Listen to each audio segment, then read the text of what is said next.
pandemi benar-benar dirasakan oleh banyak pihak.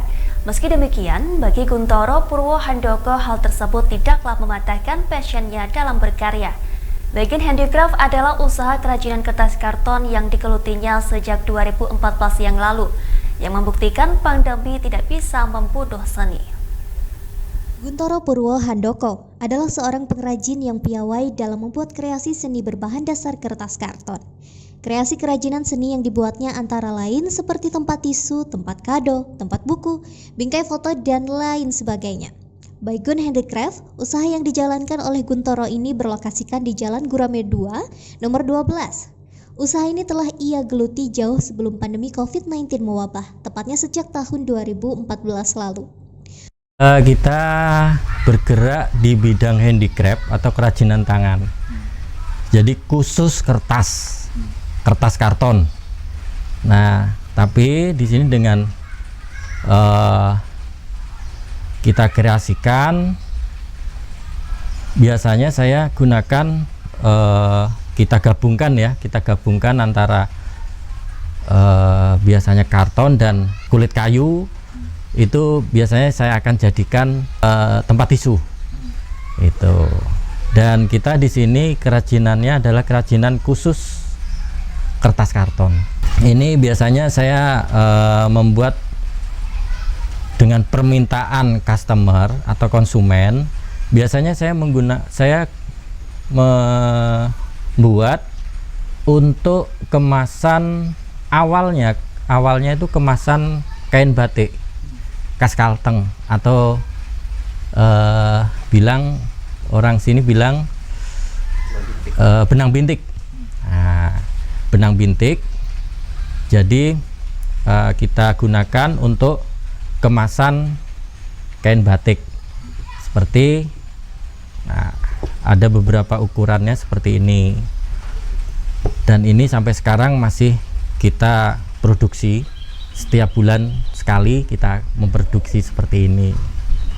Terus kemudian ada juga setelah dengan berjalannya waktu, mungkin saya mendapatkan rekanan-rekanan juga. Ternyata ada yang memesan seperti tempat dompet rotan, contohnya seperti ini. Nah, untuk dompet rotan atau tas rotan biasanya tergantung dari ukuran. Misalnya besarnya, ukurannya berapa. Nah, itu nanti kita buat seperti ini. Gitu. Yang ketiga, ada pemesanan juga macam-macam. Pemesanan seperti tempat kado. Nah, ini untuk kado biar lebih elegan gitu ya. Biar lebih elegan. Terus kemudian ya ini juga untuk benang bintik atau kado dan lain-lain. Terus seperti ya. Terus untuk limbahnya, kita biasanya ada limbah. Limbah itu seperti potongan-potongan kertas atau apa, itu kita gunakan juga. Seperti kita buat untuk souvenir. Ini bingkai foto kecil mini. Nah, ini untuk souvenir pernikahan. Ini kalau ada limbahnya, gitu kita gunakan seperti ini. Kita mulai dari tahun 2014. Awalnya ya saya membuat ini iseng-iseng gitu kan. Kita lihat di internet gitu kan. Ini gampang aja nih gitu. Gampang aja ini gini bikinnya. Nah, akhirnya saya iseng, terus saya posting di sosial media. Ternyata ada yang pesan dengan jumlah besar. Kalau dengan tenaga saya dari mulai tahun 2014 mungkin kan sudah terbiasa atau apa. Satu hari saya bisa membuat kotak kemasan ini sebanyak 10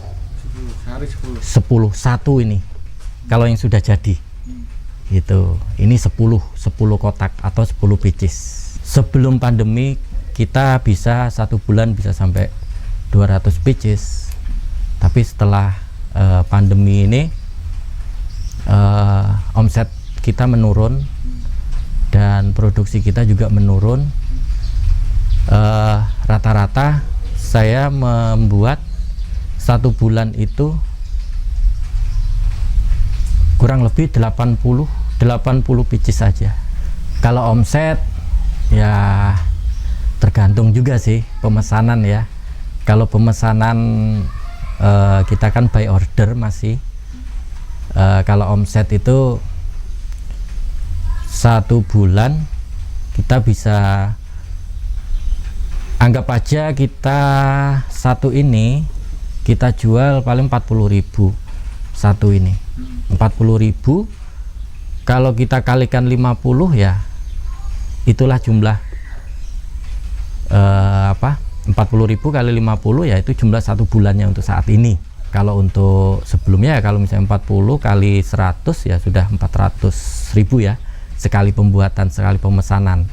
Dan ini kita juga bukan yang ini aja, kita juga ada kerjasama juga dengan